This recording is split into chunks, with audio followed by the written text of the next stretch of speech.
বিসমিল্লাহ বলে পানি পান করলে পানি কিভাবে সাড়া দেয় সেটি গবেষণা করলেন জাপানি বিজ্ঞানী ডক্টর মাসারু ইমোতো, যা গোটা বিশ্বের মানুষকে তাক লাগিয়ে দিয়েছিলেন। বিসমিল্লাহ শব্দটি যে এত পাওয়ারফুল সেটা পানি দিয়ে গবেষণা করেছিলেন। কিভাবে তিনি পরীক্ষা করলেন, আর সেই পানির মধ্যে বিজ্ঞানীরা কি দেখলেন, সেটি আজ আমরা আলোচনা করব। তাই ভিডিওর শেষ পর্যন্ত আমাদের সাথেই থাকুন। প্রকৃতির সব কিছু পেছনে কোনো না কোনো কারণ রয়েছে। এই সৃষ্টিজগৎ, মানুষ এবং অন্যান্য সকল প্রাণী আল্লাহ তাআলা কোনো না কোনো উদ্দেশ্যে সৃষ্টি করেছেন। উদ্দেশ্যহীনভাবে এই পৃথিবীতে কারো আগমন ঘটেনি, আর বিজ্ঞানীরাও এর সাক্ষী। তারা পবিত্র কোরআনের সকল বাণীর সত্যতা প্রমাণ করেছেন।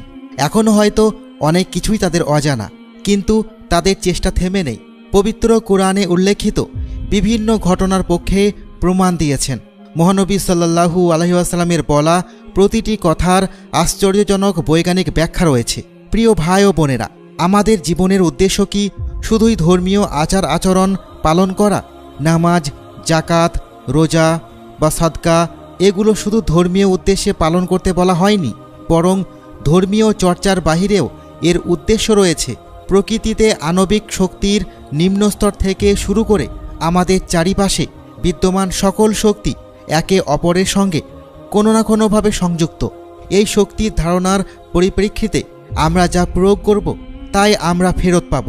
সম্প্রতি বৈজ্ঞানিকগণ একটি আশ্চর্যজনক বিষয় খুঁজে পেয়েছেন। তারা পানির উপরে কোরআনের আয়াতের প্রভাব সম্পর্কে জানার চেষ্টা করেছিল।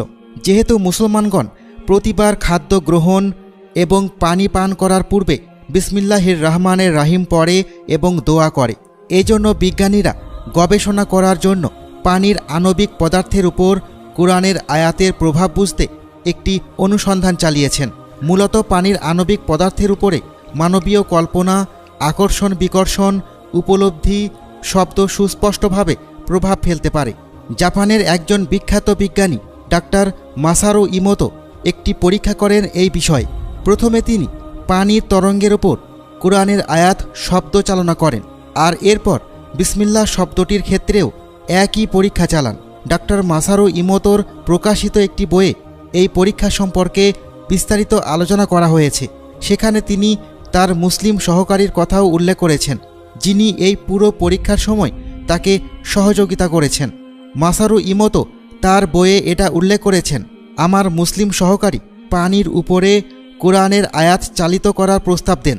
সে একটি টেপ রেকর্ডারে কোরআনের আয়াত বাজানো শুরু করেন, আর এরপর আমরা পানির ক্রিস্টালের সবচেয়ে সুন্দর নিখুঁত আকৃতি খোঁজ পেয়েছি। সুবহানাল্লাহ!